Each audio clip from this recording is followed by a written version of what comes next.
Hey everyone, hope you're all keeping safe and well. Welcome to another episode. In this one, we are going to look at that BMW 4 Series with that very interesting grille. But that's not the big problem with that car, and I'm going to come to what actually is. We're also going to look at the new Hyundai Santa Fe and question if Thor has gone Korean. And we're also going to look at the fact that in May, car sales in the UK crash, but June is already looking quite promising. In addition to that, it's been a difficult week if you're of the ethnic persuasion. So although this is not really motoring, but I can't help but make a little bit of a comment on what's been going on. So all of that to come. Stay tuned. Meanwhile, make sure that you hit that subscribe button. Make sure that you follow me on all the social media channels. Just search for hashtag Brown Car Guy on Twitter, Instagram, Facebook. And of course, whilst you're at it, make sure that you subscribe to browncarguy.com.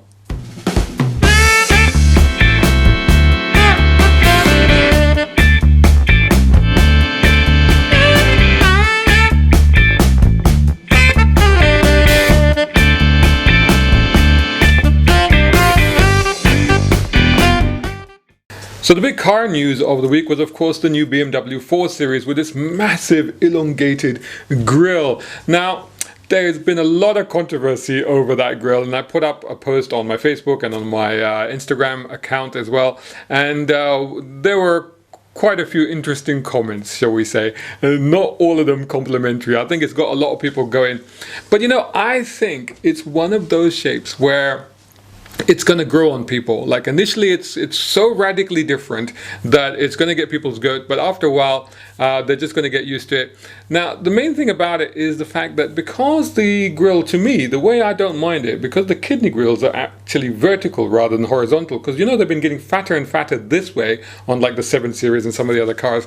But if you look at the fact that it's vertical, now if you go back to old BMWs from the past, that is actually harks back to heritage. That is actually how they were. They were elongated in a vertical dimension. So actually that makes a bit of sense. But yeah, they are a little bit large. But of course, that's the new design direction that BMW is going in. So you know what? Get used to it. The rest of the car actually looks quite good. And I think the interesting thing about it, what they've done here, is that they made sure to distinguish the 4 Series from the 3 Series, because there's a little bit of confusion between those cars before. You know, you again remember that the 4 Series was introduced as the 2-door version of the 3 Series, which was a 4-door version. It all got very, very confusing, especially when they introduced the Grand Coupe 4 Series, which was a 4-door version. So by the way, it'll be interesting to see what the 4-door version of this 4 Series is going to look like. It goes on sale, I think, in October this year. Prices start from 40 grand.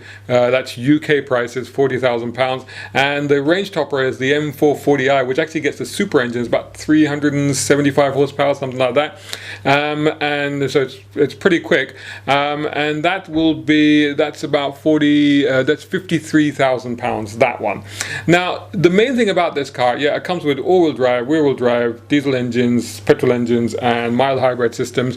But you're all missing the point because you're all getting fixated on the grille. That's not the big story with this car. The big story with this car, first coupe sporty-ish thing offered from BMW that won't come with a manual gearbox. Oh no, the what is it? An 8-speed Steptronic is standard on all of the models. I mean, it's pretty good. It's got something called a sprint mode, which apparently is like a turbo boost if you want to overtake people, but that's it. You won't get a manual. And I find that a little bit more disturbing than that grille, because that's a worrying trend. It's a worrying precedent. You know, let's not kill the manual just yet.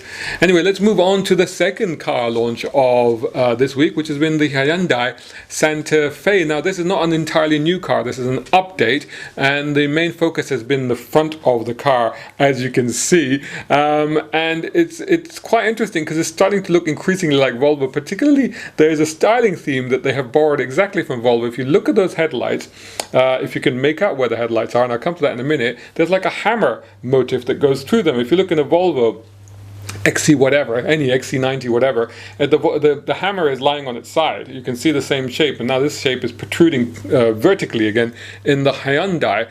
But it's kind of interesting. Now the trouble, I have to see it in the metal to be sure, but the bias that I've got against this car is that, to me, a car's face is very much distinct in the fact that it's got eyes and it's got nostrils. What do I mean by that? The eyes are the headlights and the nostril is the grille, and you know, they need to be distinguished and separated. In this, what they've done is that the headlights are actually butted right up against that grille, and the top part, those lights at the top there, they look more like eyebrows. So it's interesting to see how that really works. But I think, you know, sometimes cars look different in photos than they do in the metal. Only other difference, I think, for this Hyundai Santa Fe is that it's going to come with hybrid and plug-in hybrids, and of course they've made other enhancements and improvements to the car. According to SMMT, that's the Society of Motor Manufacturers and Traders, sales in the UK were down 89% in May. Now, having said that, to be fair, that's not as bad as it was in April, and also that does mean that they sold 20,000 cars, which, you know, that's actually not bad. Though having said that, overall, you know, the market in the first 5 months of this year compared to last year is down 51%, so that's not looking great.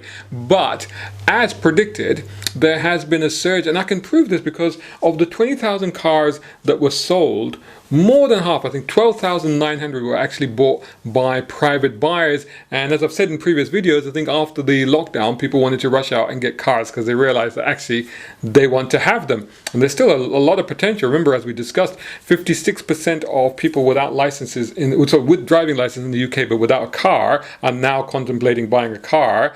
That, I worked it out, equates to well over 4.5 million people, nearly 5 million people could suddenly rush out and buy a car. I don't think they will, but you know, that's the market potential right there. Now, the other thing is that also they've seen an increase in traffic at autotrader, which also consolidates that view, because their traffic has gone up 5.1% compared to this time last year. And of course, the traffic has already gone up to pre-COVID-19 levels of traffic on the site. It was down during the lockdown, but it's gone back up again. And particularly, they found people searching for brand new cars has increased by 158% on the site. Particularly, that was on the day, that was on the 1st of June, when the showrooms in the UK were allowed to open again. And also, as I predicted, the used car market is also experiencing a surge, again referring back to autotrader, and leads to retailers have jumped by 75% already. Their traffic is at 1.9 million visits per day, so they are certainly seeing a bit of a jump there. Now, what that does mean that, because I was telling people that, you know, now is a good time to buy, I did mean that during lockdown. I think for bargain hunters, they might have already missed the boat, because as I said, people are rushing out and buying cars, but I still think that applies to lower and medium sector cars. I think the premium level cars are still going to be bits of bargains, and I think that those are going to see values dropping as people trade those in for cheaper cars, as people want to economize. So I will see that, and also I do predict a drop off after the initial surge. The market will drop off a little bit, stabilize, and then we're going to see a bit of marketing activity as people try to get people back into showrooms. And I think they're going to help ask the government for help in terms of scrappage schemes and other incentives, tax breaks and stuff like that. So all of that to come. We'll see what goes on. But moving from new car news, the BMW and the Hyundai, and say some good news with the market seeing some resurgence, we have to move into some troubling news. This has been a very difficult week, especially for those people of the ethnic persuasion, as you can see, the brown car guy is, because we had the terrible death of George Floyd in America. And also here, we also had in fact, the day that we were doing the whole Blackout Tuesday thing, we had an official report from the UK government confirming that BAME, that's Black, Asian, minority ethnic people, were between 10 and 50% more likely to die from coronavirus, COVID-19, than others. So yeah, it's been a difficult time. And I think this compounds the fact that, you know, there is, and I've written about this actually, you go to browncarguy.com and there's a piece there about Blackout Tuesday, in fact, and also there's another piece I've written you might find interesting. It's 5 things that I've learned in lockdown, and it looks at sort of how humans cope with this situation. And talking of this situation, I mean, it's been pretty bad all around, as we can already see. The economy is going to take a big hit. publishing is going to take a massive hit. And of course, publishing is near and dear to my heart because that's my arena, that's my field. But I'm hearing already of several big publishing houses that are very likely to close magazines, and I'm already hearing of journalists being let go from jobs.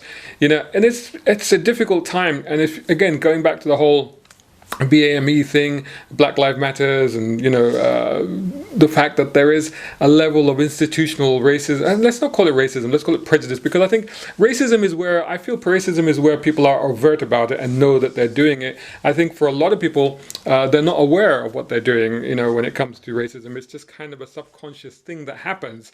But you got to look at it and you got to say, well, it accounts for a lot. I mean, you take somebody like me, just, let's get really personal on this. I moved back to the UK at the beginning of 2019. I have 3 decades of experience in automotive media, including running the Middle East top car magazine, which was actually Car Magazine for the Middle East, which was one of their best international franchise editions. I have experience here. You may know Parker's Consumer Car Guide website. I launched that back in 2000 and made it the second biggest motoring website here. I was on the team that reinvented Used Car Buyer magazine.